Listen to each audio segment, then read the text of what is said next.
Boa noite. Dilma diz que cortes no orçamento não vão paralisar seu governo. O valor deve ser anunciado amanhã. Dia ruim na economia. Números mostram queda no emprego, na renda e indicam mais retração. PM de folga atira contra motoboys em Guarulhos. Um deles morreu. Por causa da baixa adesão, São Paulo prorroga a campanha de vacinação contra a gripe.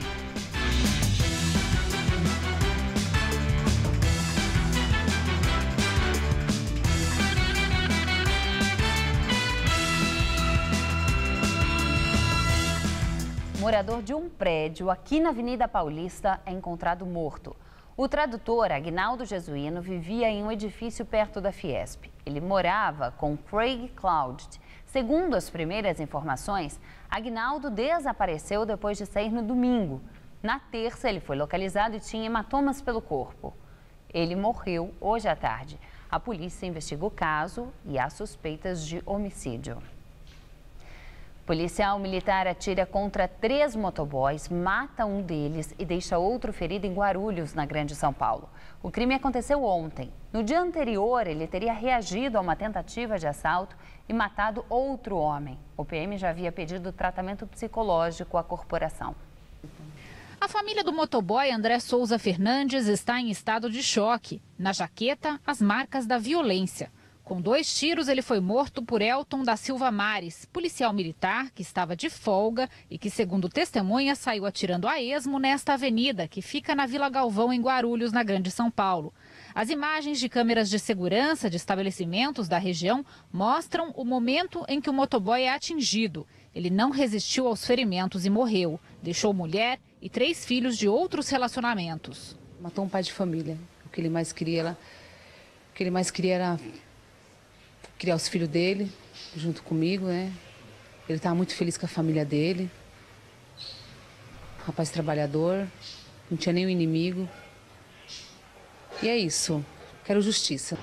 O crime aconteceu por volta de 7h30 da manhã. André, que era motoboy há cerca de 10 anos, estava com outros colegas em frente à empresa, esperando o patrão chegar para abrir a porta.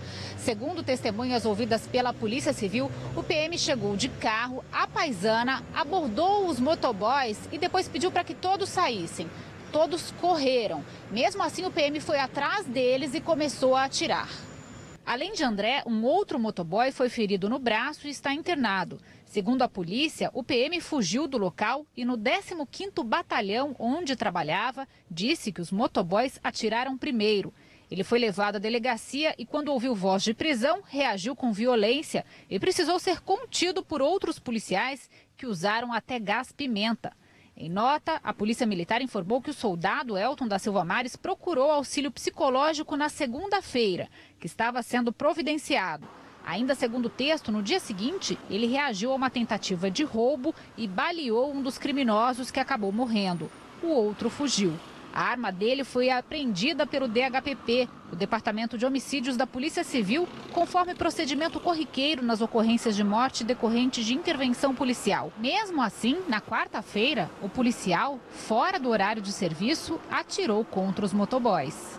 Que ele foi para a corporação, eu fiquei sabendo que ele entregou as armas e tudo e avisou a corporação que tinha feito aí, que o pessoal tinha feito alguma coisa com ele. Aí logo em seguida deram outra arma para ele. Acho que a corporação errou no primeiro momento. Deveria ter pegado ele, ver o problema dele, se ele realmente estava com problema ou não, mas não acredito. Devia ter deixado ele lá mesmo, guardado, entendeu?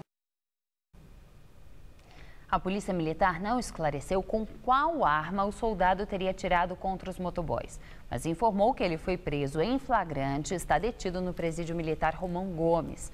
Os crimes estão sendo investigados pelo 15º Batalhão da PM com acompanhamento da Corregedoria da Corporação. Polícia Federal deflagra a 13ª fase da Operação Lava Jato. Entre os detidos está um empresário que, segundo as investigações, seria o elo do esquema de corrupção na Petrobras com o PT. Os mandados judiciais foram cumpridos em 3 estados, Minas Gerais, Rio de Janeiro e São Paulo. Na capital paulista, a Polícia Federal prendeu Milton Pascovitch. Já o irmão dele, José Adolfo Pascovitch, foi levado para prestar esclarecimentos. Na casa dos dois, a polícia encontrou obras de artistas renomados, que serão levadas para a sede da PF em Curitiba. Para os investigadores, há fortes indícios de que as peças eram usadas para lavagem de dinheiro. Segundo o Ministério Público Federal, a empresa JD Consultoria do ex-ministro da Casa Civil, José Dirceu, recebeu R$ 1.400.000 da empresa de Milton Pascovitch, a Jamp Engenheiros Associados. Para o ex-gerente da Petrobras, Pedro Barusco, o dinheiro saía da Engevix, que já estava sendo investigada na Operação Lava Jato por contratos irregulares com a Petrobras. Para a Polícia Federal, Milton Pascovitch funcionava como um elo entre o PT e a Petrobras. A única ligação que nós encontramos entre Pascovitch e Partido dos Trabalhadores, nesse momento, é a pessoa do José Dirceu através da sua empresa JD. Mas nós não excluímos outras vinculações. Segundo a PF, os pagamentos à empresa de Dirceu foram feitos entre 2011 e 2012, mesma época do julgamento do mensalão petista no Supremo Tribunal Federal. Para o juiz Sérgio Moro, os repasses colocam em dúvida se a empresa de Dirceu recebeu os pagamentos por serviços de consultoria, como o ex-ministro defende. Dirceu reafirmou em nota que o contrato com a empresa de Milton Pascovitch teve o objetivo de prospectar negócios para a Engevix no Peru e não teve qualquer relação com contratos da Petrobras. Direto de Brasília, Josias de Souza fala sobre a decisão do PSDB e demais partidos de oposição de protocolar na Procuradoria-Geral da República uma ação por crime comum contra a presidente Dilma Rousseff. Aécio Neves e seus parceiros de oposição estão numa situação muito delicada, muito difícil. Eles querem agradar o pedaço da sociedade brasileira que deseja ver Dilma Rousseff pelas costas. Mas querem fazer isto sem parecer golpistas. Para apresentar um pedido de impeachment contra Dilma, a oposição teria que demonstrar minimamente que a presidente cometeu algum crime de responsabilidade, algum delito político-administrativo cuja pena máxima seria a perda do mandato. Ontem mesmo, Aécio Neves reconheceu que ainda não há elementos para tanto. Aécio foi muito criticado por essa declaração. Representantes desses movimentos que se opõem a Dilma na internet e nas ruas chamaram Aécio de traidor para cima. E hoje, reunido com outras lideranças do PSDB e dos demais partidos de oposição, Aécio decidiu, com a anuência, com a aprovação dos demais, que vai apresentar contra Dilma Rousseff uma representação por crime comum. Na prática, esse tipo de representação por crime comum tem o mesmo objetivo do pedido de impeachment, que é afastar a presidente da República do cargo. Muda apenas o apelido e a forma de tramitação. Em vez de se dirigir ao presidente da Câmara, Eduardo Cunha, que já tinha, aliás, avisado que arquivaria eventuais pedidos de impeachment, a oposição vai se dirigir ao Procurador-Geral da República, a quem cabe, nestes casos de crime comum, decidir se o processo deve caminhar ou se vai para o arquivo. Aí tem um detalhe que nós temos que levar em consideração. O Procurador-Geral Rodrigo Janot vai precisar muito de Dilma Rousseff agora, em setembro. Vai vencer o prazo dele, o mandato dele como Procurador-Geral. E caberá a Dilma Rousseff decidir se Rodrigo Janot merece ou não ser indicado para um período de mais 2 anos à frente do Ministério Público Federal. Agora eu não vou nem dizer nada, você mesmo responde aí. Você acha que nessas circunstâncias o Procurador Rodrigo Janot vai se animar a encaminhar ao Supremo Tribunal Federal um pedido de abertura de inquérito contra Dilma Rousseff? Pois é, o desfecho é muito previsível.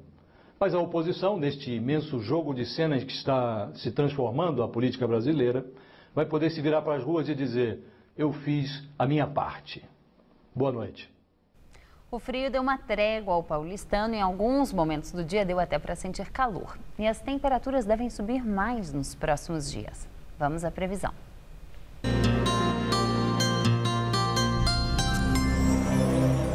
Uma massa de ar seco ganhou força hoje e amanhã ela predomina em todo o estado. A sexta-feira será de sol e tempo firme em todas as áreas paulistas. À tarde, a temperatura sobe e faz calor principalmente no interior, mas o frio volta a aparecer durante a madrugada. No centro-oeste, máxima amanhã de 28 graus em Araçatuba. No centro-norte, amanhã as máximas variam entre 24 graus em Franca e 27 em Ribeirão Preto. E na faixa leste, faz mais calor em Campinas e Sorocaba, onde os termômetros chegam aos 27 graus. Na Grande São Paulo, o ar fica um pouco mais seco amanhã, com umidade relativa do ar entre 40% e 50%. Até o domingo, aqui na capital, o sol aparece, a quantidade de nuvens no céu varia, mas não há expectativa de chuva. Termômetros em elevação, com máximas de 26 e 27 graus. O governo de São Paulo prorroga por mais 2 semanas a campanha de vacinação contra a gripe. O estado quer imunizar até o dia 3 de junho 11.800.000 paulistas. Mas até agora, apenas 47% do público-alvo da campanha foi aos postos de saúde se imunizar contra a doença. Devem tomar a vacina bebês a partir de 6 meses e crianças menores de 5 anos de idade, idosos a partir de 60 anos, gestantes, mulheres que tiveram filhos nos últimos 45 dias, indígenas, funcionários do sistema prisional e detentos, além de pessoas com doenças crônicas e os profissionais de saúde do estado. Além de imunizar a população contra a gripe A, H1N1, a vacina também protege contra outros 2 tipos de vírus influenza, A, H3N2 e B. Hoje o dia foi de notícias ruins para a economia brasileira. A prévia do PIB mostra retração no primeiro trimestre do ano. De acordo com o Banco Central, o índice de atividade econômica teve queda de 0,81%. A comparação foi feita com o mesmo período do ano passado. Além disso, o desemprego subiu e ficou em 6,4% em abril. O dado foi divulgado pelo IBGE e já é o pior resultado para o mês de abril desde 2010. 1.600.000 brasileiros estão desempregados. O rendimento médio do trabalhador também caiu e era no mês passado de R$ 2.138,50. Nossa comentarista de economia, Denise Campos de Toledo, analisa os números do desemprego e da crise. O desemprego subiu bastante, com mais rapidez que se esperava e ainda deve subir mais. Ruim falar isso, mas não tem muito como ser diferente. O próprio desemprego reforça a desaceleração do consumo, que piora o desempenho das empresas, que acabam demitindo mais. A indústria já vem patinando há muito tempo. A construção enfrenta uma crise pesada, que pode se agravar diante das restrições e do encarecimento do crédito imobiliário. Comércio e serviços também estão perdendo ritmo de uma forma acelerada. A previsão é que este segundo trimestre seja pior que o primeiro, reforçando a recessão que já está aí. Agora, mesmo com a recessão, o Banco Central deve continuar subindo os juros, que já estão nas alturas, para segurar mais o consumo e derrubar a inflação. Juros altos reforçam a freada da economia, sem esquecer as medidas para viabilizar o ajuste fiscal. Medidas que incluem aumento de impostos até para compensar a queda de arrecadação, corte de benefícios da Previdência, fim de desonerações, redução dos investimentos e dos gastos dos ministérios. É um aperto geral que só pode resultar em mais desemprego. Até onde isso vai dar? Difícil responder, não é mesmo? Vai depender muito de o governo conseguir executar o ajuste das próprias finanças e do quanto esse ajuste ainda vai custar para todos nós. Depois é preciso que a inflação caia mesmo para dar alívio para o consumidor, abrir espaço para o Banco Central voltar a cortar os juros. E o governo ainda tem que conseguir criar uma agenda positiva, acelerando projetos de infraestrutura, gerando maior confiança em quem quer investir, despertando interesse do capital externo, além de cuidar de melhor da questão da competitividade da produção nacional. Potencial de recuperação o país tem. É esperar que esse potencial não seja comprometido mais do que já foi pela incompetência gerencial e as disputas e interesses políticos. Eu volto na segunda. Até lá. Presidente Dilma Rousseff recebe o presidente do Uruguai, Tabaré Vázquez, no Palácio do Planalto e fala sobre o ajuste fiscal. Ela disse que os cortes no orçamento não irão paralisar o governo. No final da tarde, Dilma se reuniu com Christine Lagarde, diretora-geral do Fundo Monetário Internacional, o FMI.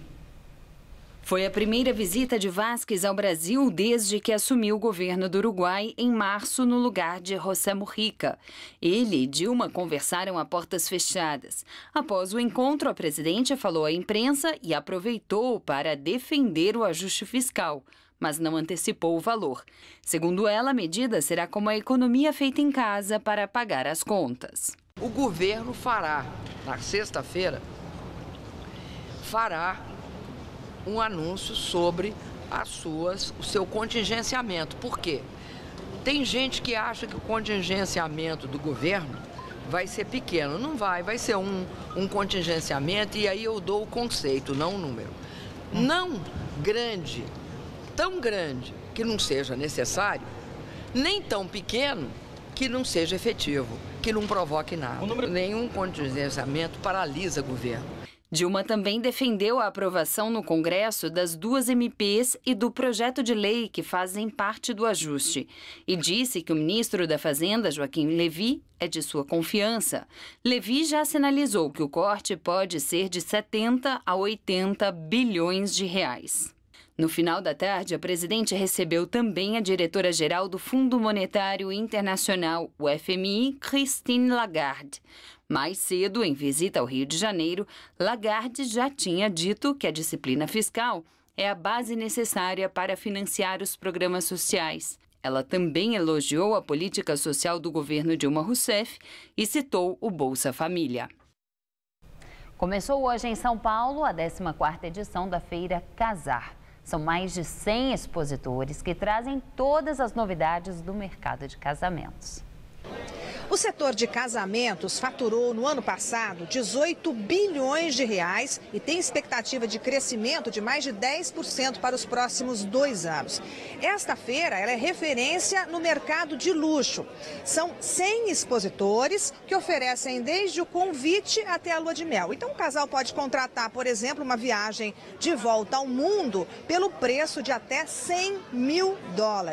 Nós separamos aqui algumas novidades que estão sendo mostradas. Então tem o bem casado sem glúten, ele é feito com farinha de arroz. Tem também uma bebida interessante, é uma caipirinha de morango com marshmallow e aqui uma camada, uma folha de ouro que não permite que a bebida caia. E aí a graça é que o convidado espete um canudinho para tomar.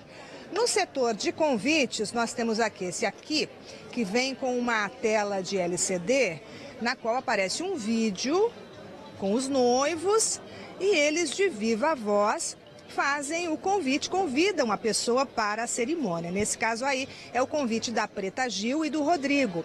Cada unidade desse convite sai por R$350. E já que está na moda, tem também o convite para colorir, que já vem com a caixinha de lápis de cor. E álbum de fotografia tem esse bem grande, de 1,5 metro de largura.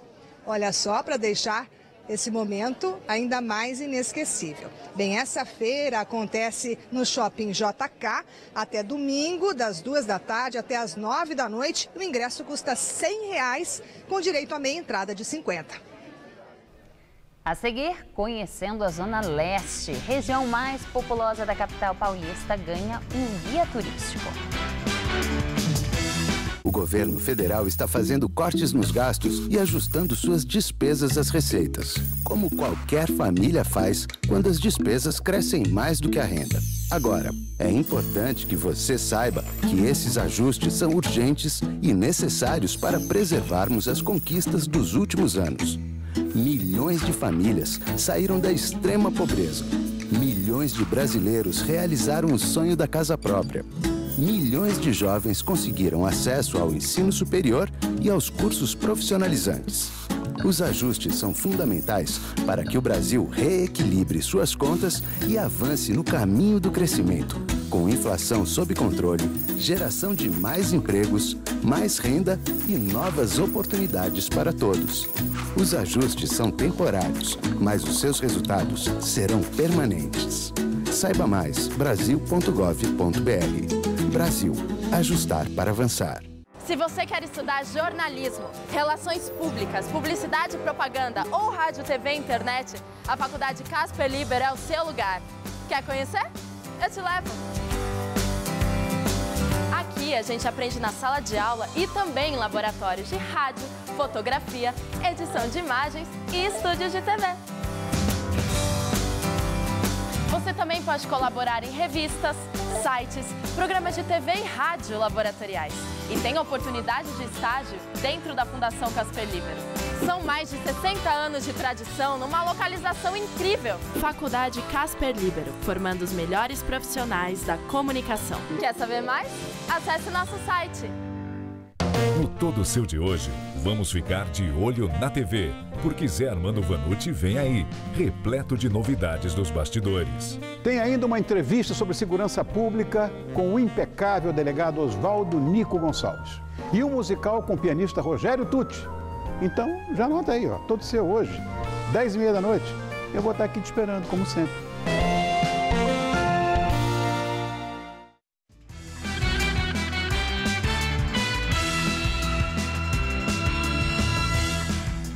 A Zona Leste de São Paulo acaba de ganhar um guia turístico especial. O roteiro reúne 34 atrações da região mais populosa do município. Um pedaço da Itália na Penha, Zona Leste de São Paulo. Resquícios de uma plantação de uva que na década de 70 eram colhidas por uma família de italianos para a produção de vinhos. Hoje, a antiga casa virou vinícola e os tanques antigos deram lugar a grandes tonéis que envelhecem mais de 70 mil litros de vinho por ano. Em 68 nós viemos morar aqui e aí o meu pai resolveu plantar uns 80 pés de uva. Aí fazíamos, essa produção de uva aumentou e aí a minha mãe resolveu pegar uns tanques de água lá que a gente lavava roupa, ela botou lá para fermentar. E aí, a partir daí, a gente achou que podia fazer vinho. O ambiente e os instrumentos de antes, porém, continuam intocados. E quem quiser fazer uma visita por esse museu do vinho é muito bem-vindo todos os sábados. Essa vinícola é um dos destaques do Guia Turístico da Zona Leste, lançado nesta semana pela Prefeitura. Assim, dá para conhecer atrativos importantes para a cidade e que estão longe do centro. Ao todo, são mais de 30 marcos da região, como a Casa do Tatuapé, a mais antiga do bairro e que foi construída em estilo bandeirista. Essa sala em que a gente está entrando é a única que tem registros dos 3 períodos mais importantes da casa. Aqui, por exemplo, o chão é de terra batida, lá do século XVII, de quando a casa foi criada. Esse outro piso é do século XIX, de quando a casa servia como olaria. Já esse daqui é de 1980, ano em que a casa foi restaurada e aí sim se tornou um patrimônio da cidade de São Paulo. Ela é feita toda em taipa de pilão. É um processo que era característico da época. Foi construída para ser morada de um padre jesuíta chamado Mateus Nunes de Siqueira. E foi o irmão do padre jesuíta, dono desta casa, quem construiu outro marco da Zona Leste. Os livros dizem que ele trouxe essa imagem da Nossa Senhora da Penha para o local, no século XVII. A santa está aí até hoje, no altar da Basílica. Conta-se, inclusive, que Dom Pedro I, o imperador do Brasil, chegou a se hospedar na paróquia quando se encontrava com a Marquesa de Santos, a sua amante. Já o padre que está aqui há mais de 40 anos conta outra história. Passou pela Penha, não é? Quer dizer que ele passou porque nem igreja aqui tinha ainda. O guia pode ser encontrado nas centrais de informações turísticas espalhadas pela cidade e está disponível no site oficial de turismo da Prefeitura de São Paulo. A edição das 10 do Jornal da Gazeta termina aqui. Fique agora com Rony Von no Todo Seu. Uma ótima noite para você e até amanhã. Logo mais 11h30 da noite, acompanhe uma pescaria em plena floresta amazônica com Hoje Tem. Assista agora Todo Seu e logo após, Hoje Tem.